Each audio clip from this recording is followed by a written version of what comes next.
মামলার আড়ালে দখল বাণিজ্য, চাঁদাবাজি সহ দেয়া হচ্ছে হুমকি। জুলাই আগস্টের ঘটনায় রাজধানী সহ সারা দেশে প্রায় ২৫০০ হত্যা মামলার মধ্যে অনেক মামলাই আছে যেগুলোর আসামি বাদীকে চেনেন না, আর বাদীও আসামির নাম শোনেননি কখনোই। এমন যখন অবস্থা, তখন ভুক্তভোগীদের আবেদন সরকারের সুনজরে না হলে প্রশ্নবিদ্ধ হতে পারে জুলাই বিপ্লব।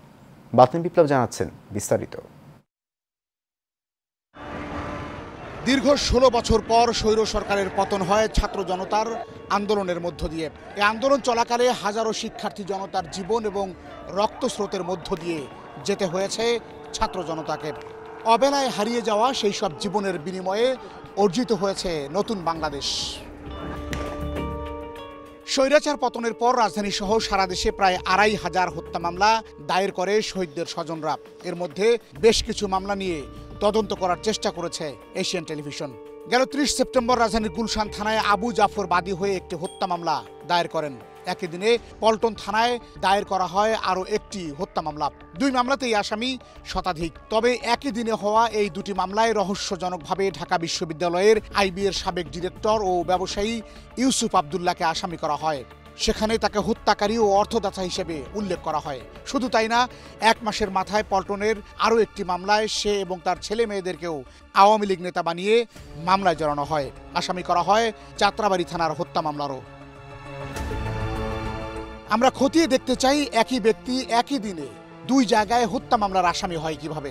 এসব মামলায় অভিযুক্ত আসামিরা বলছেন উদ্দেশ্য প্রণোদিতভাবে ও অর্থ সম্পদ দখলের আশায় তাদের বিরুদ্ধে মামলা দেওয়া হয়েছে। মামলার কোনো ভিত্তি নাই, মামলার ইনফরমেশন গুলো খুবই ভুল। আমাকে দেখায় ছাত্রলীগের সেন্ট্রাল কমিটির নেতা, অথচ আজ পর্যন্ত আমার ছাত্রলীগের কারোর সাথে পরিচয় তো দূরের কথা, আমার কোনো রিলেশনও নাই। ৫ই আগস্টের পরে আমি সহ আমার সন্তানদের, তারা সহ আমার প্রতিষ্ঠানের সহকর্মী হিসাবে নিয়োজিত, তাদেরও বিরুদ্ধে পরিকল্পিতভাবে এই মামলাগুলো দেওয়া হয়েছে। গুলশান থানায় করা হত্যা মামলার বাদী আবু জাফর। এই আবু জাফরের সাথে কথা বললে তিনি জানান, ছেলে হত্যার মামলার বাদী সে নিজেই, কিন্তু আসামি নির্ধারণ করেছেন অন্যরা। ভুয়া আসামি দেওয়ার ব্যাপারে জানতে চাইলে তিনি জানান, এসব আসামিদের নাম দেখে তিনি নিজেও বিব্রত।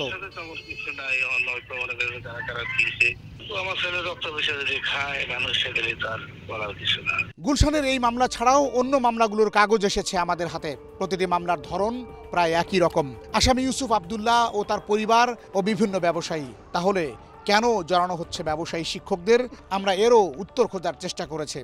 ৫ আগস্ট হাসিনা সরকারের পতনের দুদিনের মাথায় হামলা হয় নর্দার্ন ইউনিভার্সিটিতে। বোরহান ও সানি নামের দুজন নেতৃত্ব দেন এই হামলার।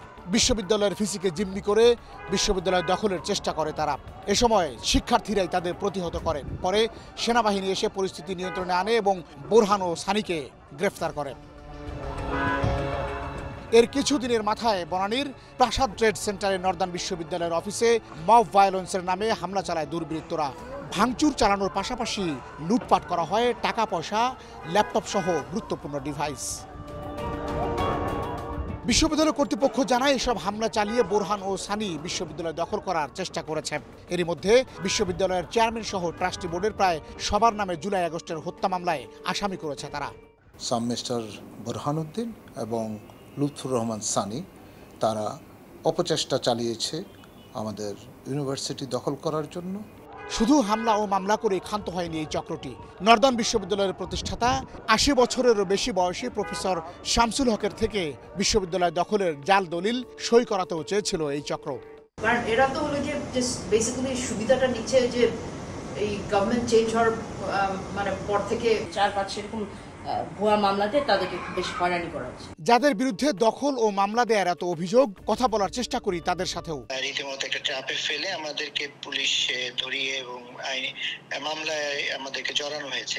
জুলাই আগস্টের আন্দোলন যে উদ্দেশ্যে হয়েছিল, আর যারা এই আন্দোলনে শহীদ হয়েছেন, তাদের মামলাকে পুঁজি করে দখল বাণিজ্য ও চাঁদাবাজি এখনই বন্ধ না করলে প্রশ্নবিদ্ধ হতে পারে শহীদদের আত্মত্যাগ। বাতেন বিপ্লব, এশিয়ান টেলিভিশন, ঢাকা।